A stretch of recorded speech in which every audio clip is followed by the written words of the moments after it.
So thank you very much for coming, all of you. Again, I appreciate it. And to me, this is really so. What I did is I gathered some new data. There's actually some new data in this talk, as well as taking a little bit from that talk, a little bit from that talk, and putting it together to something that I'm giving for the first time.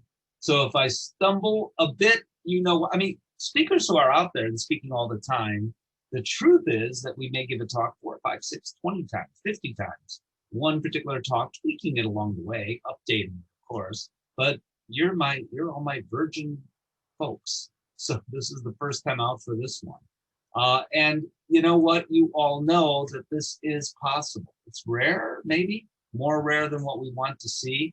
And on top of everything else, this appears to be a Bengal cat. So a cat that you wouldn't think, because Bengals are so active, it's not that they can't be socialized, that you wouldn't think would be so content to have those nails clipped.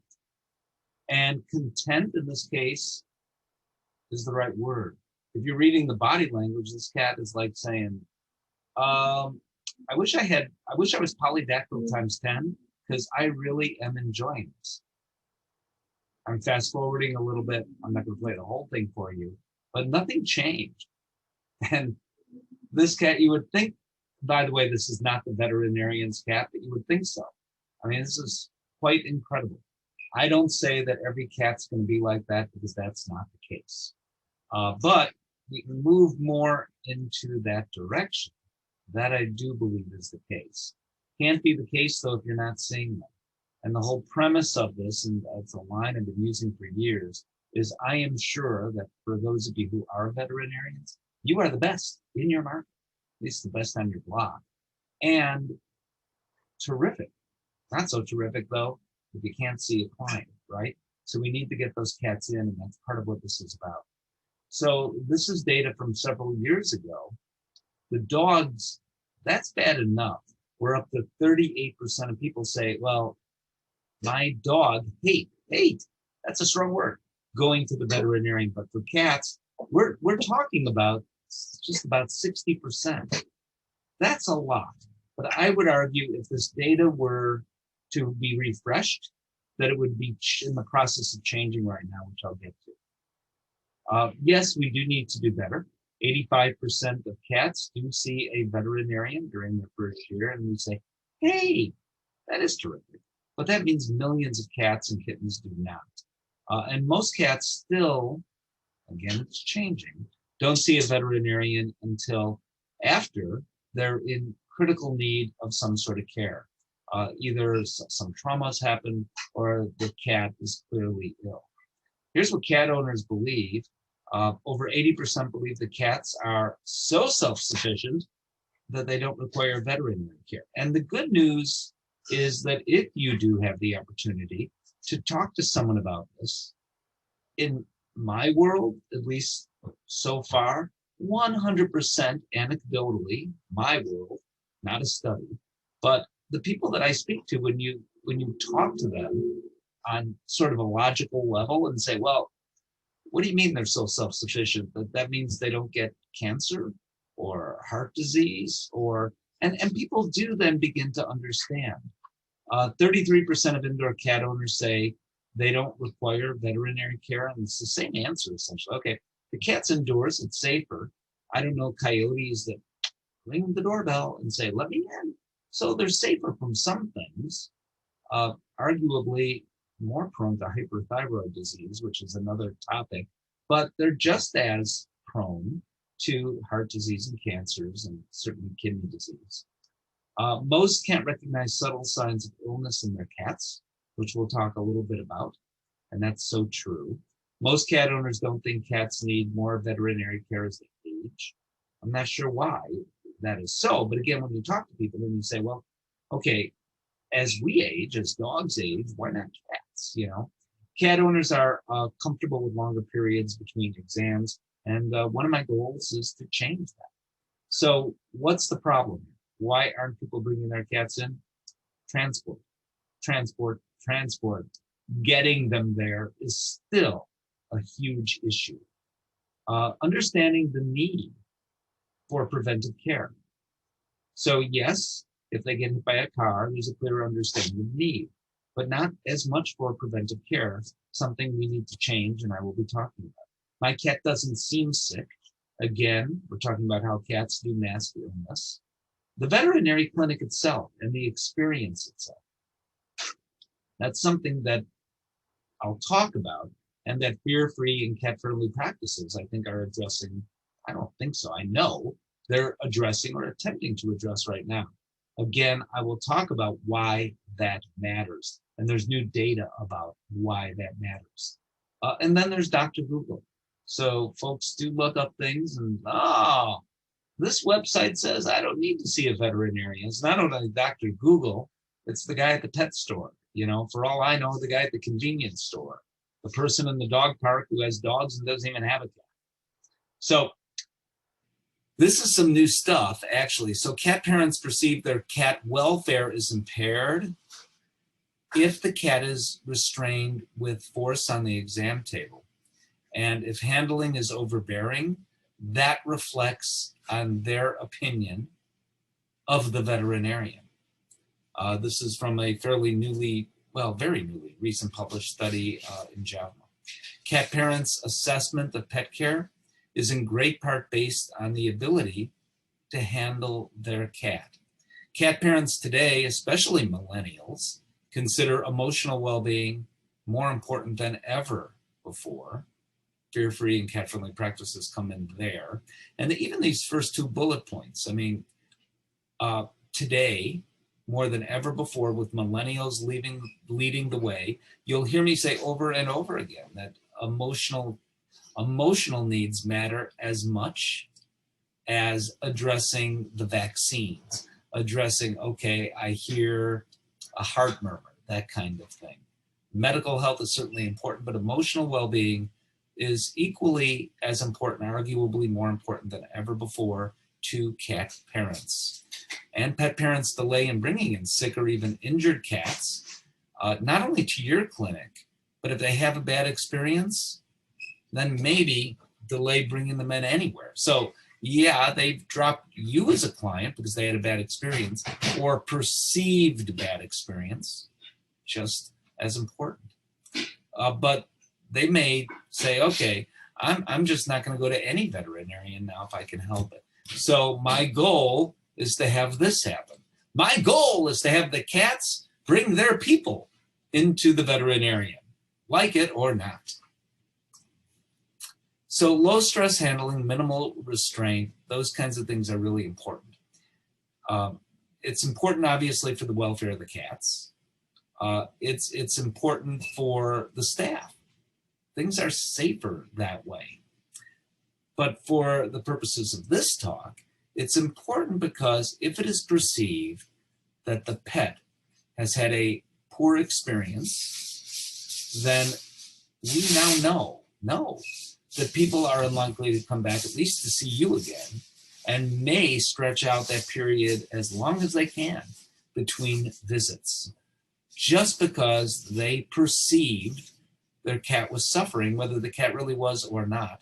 And oftentimes the cat is. I would argue, and I'm a certified animal behavior consultant. I know there are veterinary behaviorists who agree with me. Many agree with me that these cats might actually think that they're going to die. I'm talking about the cats that are screaming, literally, maybe for their lives. I'm talking about the cats that we call fractious. Those cats are just absolutely terrified, and terrified, I am not certain, is a strong enough word. And if we can get those cats at a place where they're maybe not happy, like that cat in the video we saw, but at least tolerant of the visit, that changes everything. You know, and I have one slide, I didn't include it in this talk, of a cat on an exam table that's maybe even enjoying or at least tolerating the exam. You see no stress signals in this cat. You'll have to take my word for that. And what you see is the veterinarian smiling. You see the veterinary nurse or technician smiling. And you see the cat parent smiling as well. And what happens is they feed off each other. So when the cat parent gets stressed, the cat gets even more stressed. So the cat parent gets stressed, seeing their cat being stressed, now the cat even ramps up more. And so does, you're human. So do the veterinary professionals around the table as well. So, but what about the carrier? It's an evening presentation. We have to have some fun.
So I want to talk a little about carrier training. I am not going to get into a whole, because I have done an hour talk just on this topic and go into great detail about desensitizing and counter conditioning, not only cats to their carriers, but also to the car ride, which most cats, the overwhelming majority of cats, have to deal with as well when they come to see you.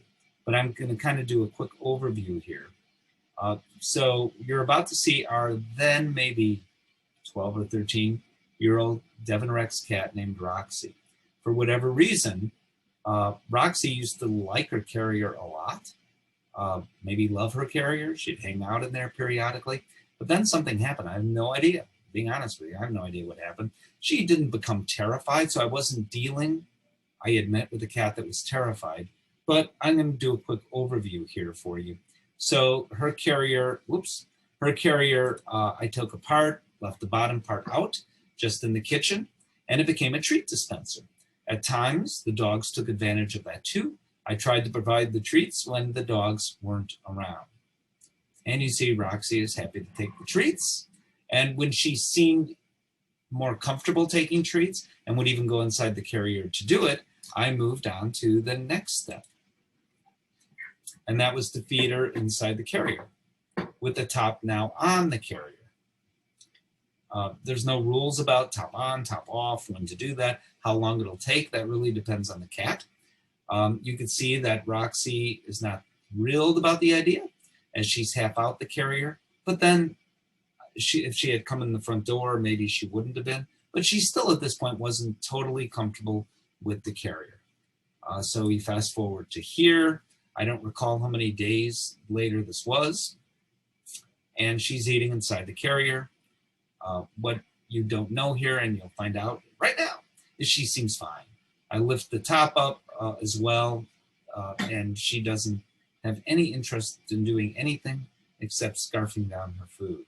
What I did from here is I took her on a tour of the house inside the carrier. And I didn't feed her inside the carrier. I just put some treats in there. By the way, all this is done with Feline. I should have said that. Feline wipes. So what I did is gave her a tour of the house.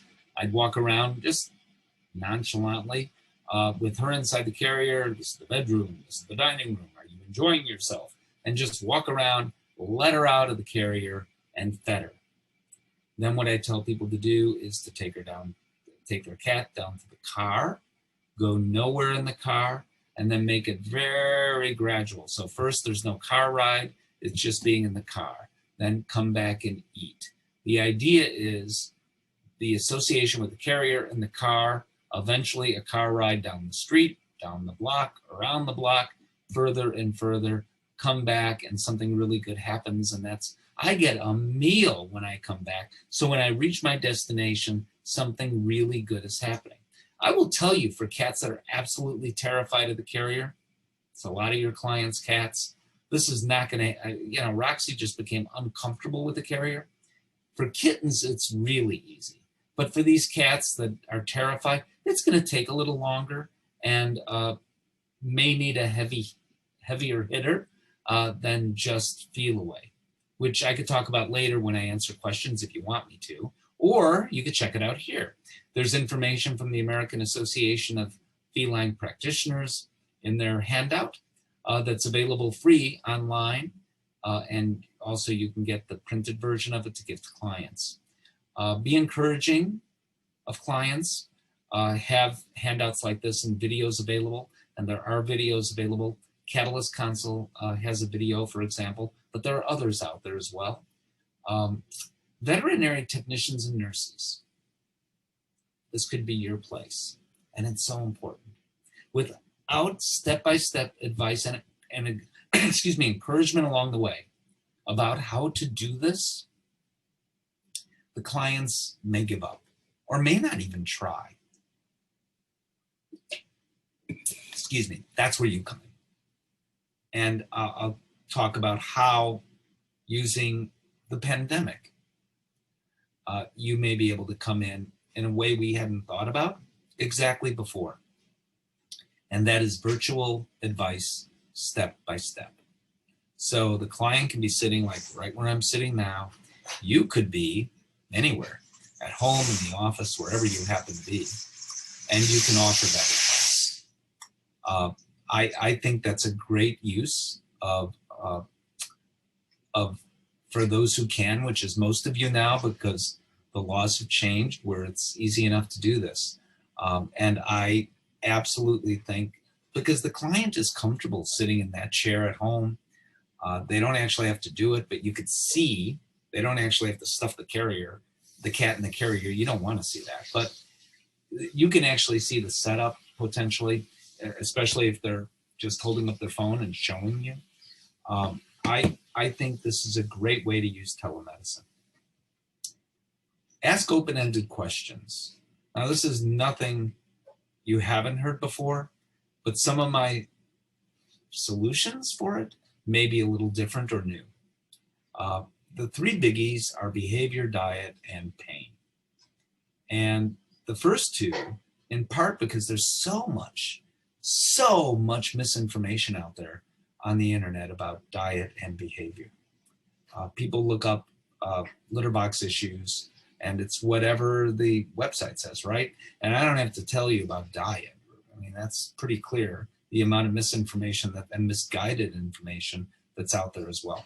Pain, because cat parents, even experienced ones, oftentimes don't recognize signs of pain in cats. And there are some, again, new ideas I want to talk to you about regarding all of these three things. It will help, I think, drive visits, but also help cats and help your practice and bond clients to the practice.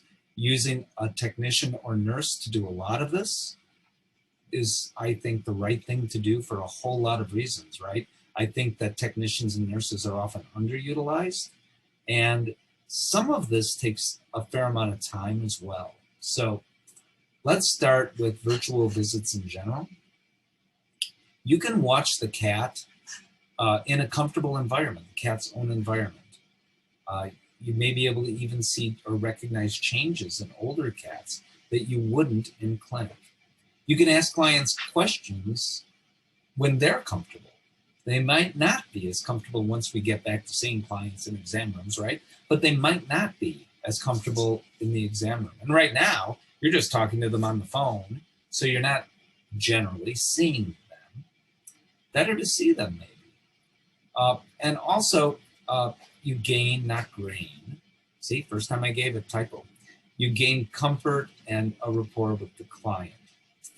I am not suggesting that this is ever a replacement for getting your hands on the cat, doing blood work or radiographs or any of that in any way. In fact, what I'm hoping is that this will promote those visits because of a comfort level, because of a trust level, and because maybe now you've discovered something in this virtual visit that otherwise you might not have known about. So I want to take these one by one behavior as the first. My gospel, and I hope it's yours too, repeating to clients that anytime there is a change in your cat's behavior, consider that it may be medical and contact us. And explain why that's the case. I mean, you can give thousands of examples, I suppose. One example, okay, if the cat's urinating outside the litter box, and now you add, because some website says to do it, 300 litter boxes in the house for 2 cats. But one of those 2 cats has diabetes. You're still not providing a solution to the problem with the cat that has diabetes, obviously. Clients actually understand that in my personal experience. Behavior can be embarrassing for clients to talk about. Some clients just say, well, it's the way it goes. Cats do things, I could live with it. Or feel nothing can be done. Rarely can nothing be done for a behavior problem, and they don't need to have to live with it. There's no time to deal with it. Well, I guess that's a hard one to argue, but how about benefiting the cat? It doesn't mean those people with limited time care less about their cats. And I hear all the time, and I'm sure you do too, I'll fix it. I know about cats. Well, maybe they will, but maybe they won't. And also there may be a medical component to it as well. Oh, this didn't automatically play. I don't know why. And it was so cute. I apologize for that. Solving behavior problems virtually. Dealing with behavior in a clinic setting is great, but it is time consuming. It's a lot of back and forth and Q&A. Also, you can actually see the environment that they live in. I've asked people to draw pictures for me. Okay, where's the dining room? Where's the living room? Where are these bedrooms that the cat's urinating in? Where are these cats attacking each other at? If they're using their phone, you'd actually see that, which is huge. So short of making a house call, well, I guess you kind of are making a house call, right? So there's also advantages to seeing cats in their own environment. The intent is not ever, incidentally, to recreate the problem. One of my problems with some dog training shows out there, including this one show that was very popular for a while, is he would do anything to recreate the problem. So he'd push these dogs to be aggressive to recreate the problem. To his credit, for the most part anyway, Jackson Galaxy doesn't do that. There's no benefit to do that. You don't need to see cats attack one another, but what you do need to understand are circumstances in which it happens, where it happens, etc. You can do better at that by actually seeing all of it. The other thing is that, as I've said, and we'll probably say again, is doing this can be bonding and build trust with the client. And it may save a cat's life. I mean, there's no downside. So I think the pandemic, because of the pandemic, some things are going to stick, probably in lots of professions beside veterinary medicine. And this could be one. The way in which veterinarians use virtual technology, which isn't so fancy. It could be Zoom, could be FaceTime if everybody has an iPhone. It doesn't matter. It could be so hugely helpful and easy enough to do follow-ups. And clients who say, oh my gosh, I'm too busy. I can't come in next Thursday. But maybe next Thursday, they could spend 15 minutes talking to your technician or you. Diet. What is the cat eating? That's a question that should be asked every visit, in my opinion, whether it's a virtual visit or an in-person visit. giving you an opportunity at times to dispel myths. I don't have a magic solution as to how to always do that when people are so entrenched in misbeliefs, misguided notions about diet. Where is the cat eating and how is the cat eating can be as important as anything else. These are, by the way, Dr. Liz Bales created these. It's Doc and Phoebe's. And what it does, you begin to hide these little things that look like mice. There's an opening the kibble falls out of. She now has a similar product for moist food. You put them in different places around the house, activating the cat's prey drive. And that we now know is really important. So it's not only what they eat, it's how they eat. And by doing this virtually, you could actually see what's going on. Now I want to spend a little time talking about pain. I don't have to tell you, cats are magicians. They're really good at hiding pain. Here is a partial list, and it goes on. But let me go back to this. About what you can communicate to clients. You know this stuff. But what you can communicate to clients, you may not think of all these, what you can communicate to clients about identifying pain in cats. And I guess the overriding message is a cat that goes up and down stairs more gingerly, that cat's in pain. Okay, that can be obvious to some people. So let's do another. The cat that looks at the stairs for 5 seconds before going down the stairs. Hesitates just a little bit. That cat's in pain. Okay, that might even be obvious to some people. The cat that goes downstairs on a diagonal. I don't think that's obvious to anyone. Now, it doesn't always mean the cat is in pain. Maybe that side of the stairs has a cold breeze or something coming through. I don't know. But in general, that's a sign that the cat's in pain. So it really, truly can be so subtle in cats. You can take a picture of this, but I'm not going to go through all these bullet points. You know this stuff, I'm sure, in general. The point is, it's not always obvious. And here are more. And I bet I'm missing some. So the cat that just looks like a loaf of bread and very stiff, just laying there. Most cat parents have no idea that that cat could be the way that cat is comfortable. But for most cats, that's actually a sign of pain as well. So I want to talk a bit more about this. So even cat parents that are experienced may not see it. You can. But you're not going to see it in the exam room usually. Now you can see it via radiographs, perhaps, and you can palpate and feel it. But you're not going to be able to see, in most cases, that cat demonstrate that pain because those cats have all the adrenaline going.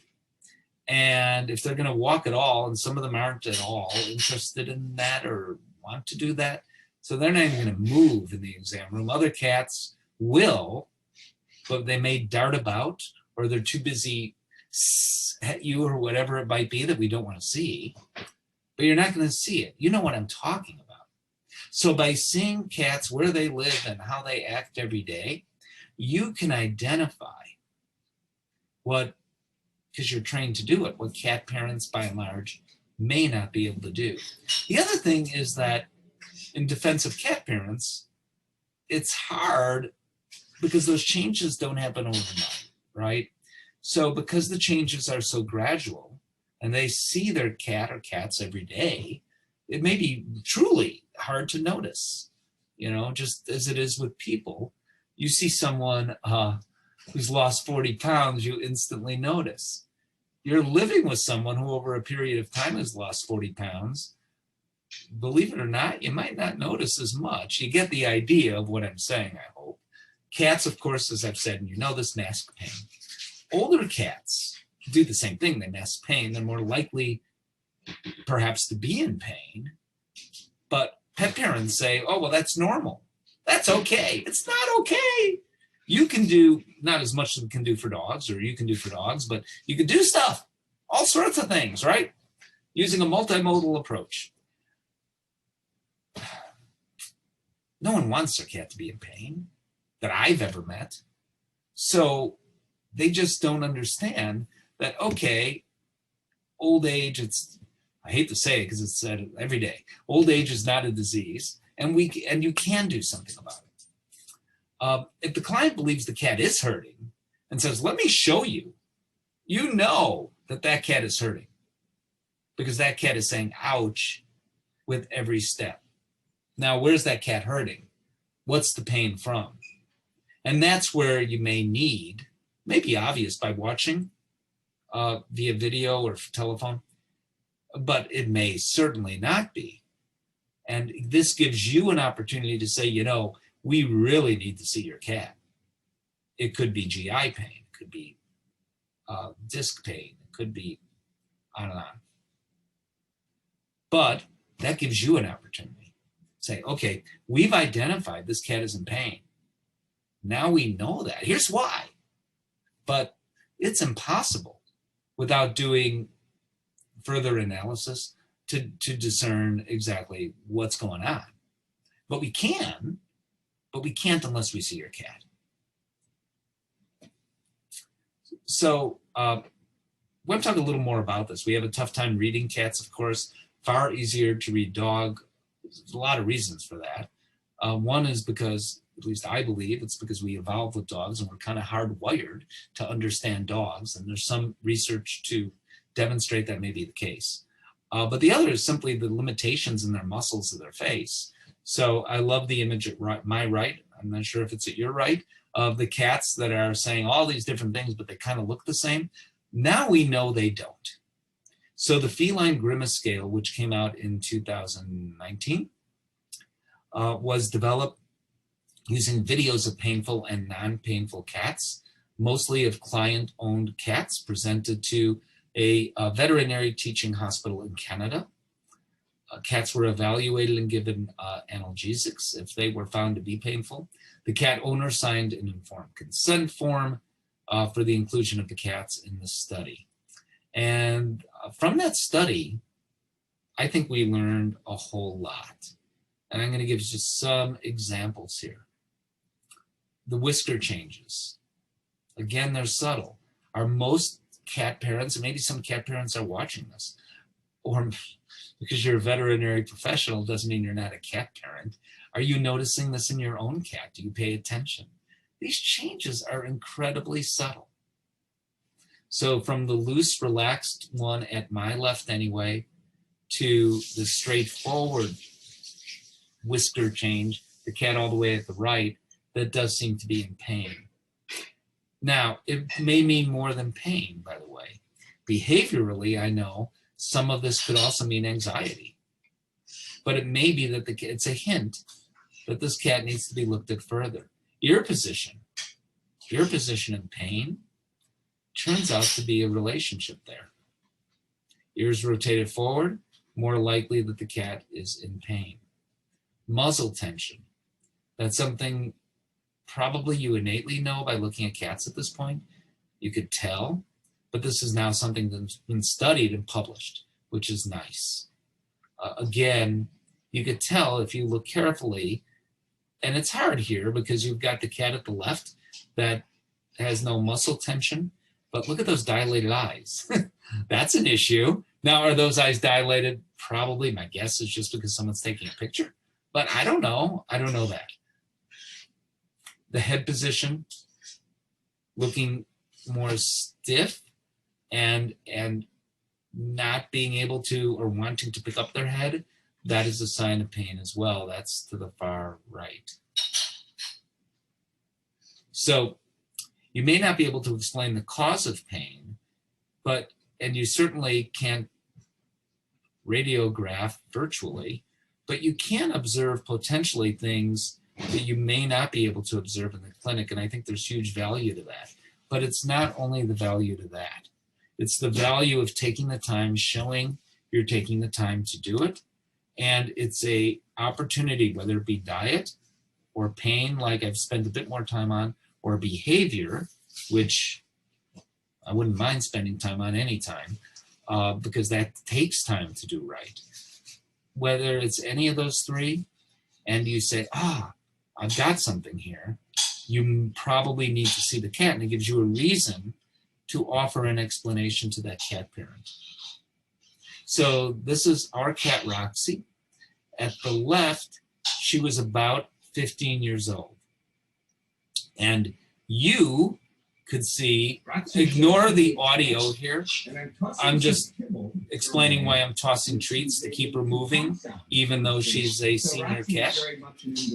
But you could see even here the beginning of what, oh, if you're watching this virtually, you could say and see that if you can, that things are about to come. Now at the right, you can see what did come. Here she's about 18 years old. She's a little over that right now. She was a little under that, I believe, when this video was taken. It's a real quick video, but you can see how arthritic she is. And we're doing all sorts of things to address that in a multimodal approach. So the other thing you could do, whether it be with diet, as far as, okay, I now know your house. You could hide food over there. You could hide food over there, but not over there because the dogs will get it. But maybe think about over there for the cats to get it, as one example. Or with behavior, you could certainly understand litter box placement, or where one cat who isn't acting aggressive by definition of what most cat parents think is aggressive, but is clearly blocking the litter box. And you could actually see that. You could say, oh, I would definitely put a litter box way over there now and add still another litter box over there. You can see these things and make recommendations based on what you see. But you could also do virtual demonstrations. So with our cat, Dr. Rosie Logaitis, who's certified in therapy, I had on a call just kind of like this, except it was me and her only. And she took a plush cat and said, this is how you massage Roxy. After seeing videos of Roxy and after talking to my veterinarian, Dr. Natalie Marks, about Roxy, she gave me a lesson in massage. Once she understood exactly what was going on with Roxy, she said, this is what I want you to do. And I've been doing that every night. She showed me and I followed her advice. Showing me in clinic could have happened, but this was at the height of COVID. But you know what? She's also, I would have done it. I would have driven there, but she's about 60 miles away. Now, there are other people, because I live in Chicago, it's an urban area, I know her. So, you know, but I could have had other choices that were much closer geographically. But she's great. So why wouldn't I was able to do it easily, virtually. Or how to use equipment, like the CC loop.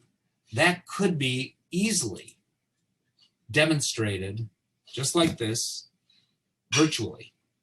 Oh no, you've got to play strong. This is what you should do. It's also extra income, perhaps. And again, a way to utilize technicians that are, in my view, underutilized. So benefits of the human-animal bond for millennials, 77% of millennials have a more favorable view of their veterinarian if they discuss health benefits of the human-animal bond. About the same number of millennials are more likely to visit their veterinarian if they discuss the same. A quarter of millennials talk to their veterinarians about the health benefits of pet ownership. And all of these are significantly more than previous generations before them.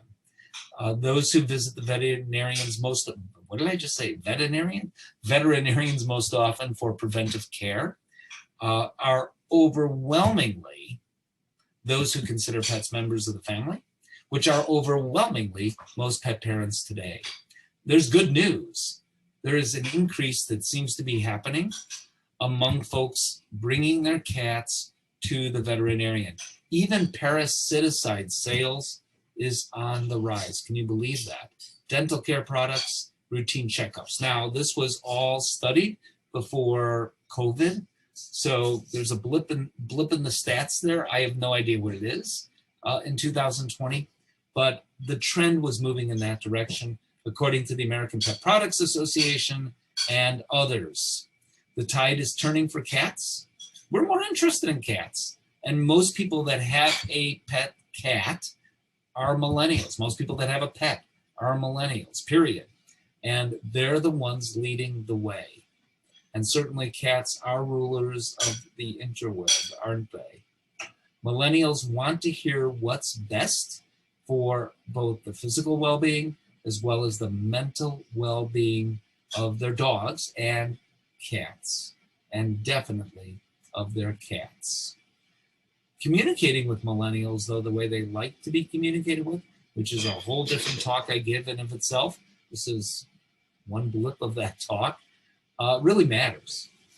And millennials like to do this. There is some data that indicates millennials prefer this. And more people on the younger side and the older side of that millennial box are now there too. They are comfortable with this virtual communication. They prefer it. Again, to make it absolutely positively clear, I am suggesting it is a tool to get cats in to see you and not a substitute for that. This is me, and this is where you can find me, which I hope you do, in social media. These are some of the books I've contributed to. Decoding Your Cat just came out right in the middle of the pandemic. Talk about timing. That was authored not by me. I had nothing to do with that. It was authored by veterinary behaviorists, absolute experts in cat behavior, written for your clients if you're a veterinarian or veterinary technician. I just wrote the foreword to the book, but a great book covering all sorts of different things from kitten issues to senior issues and everything in between.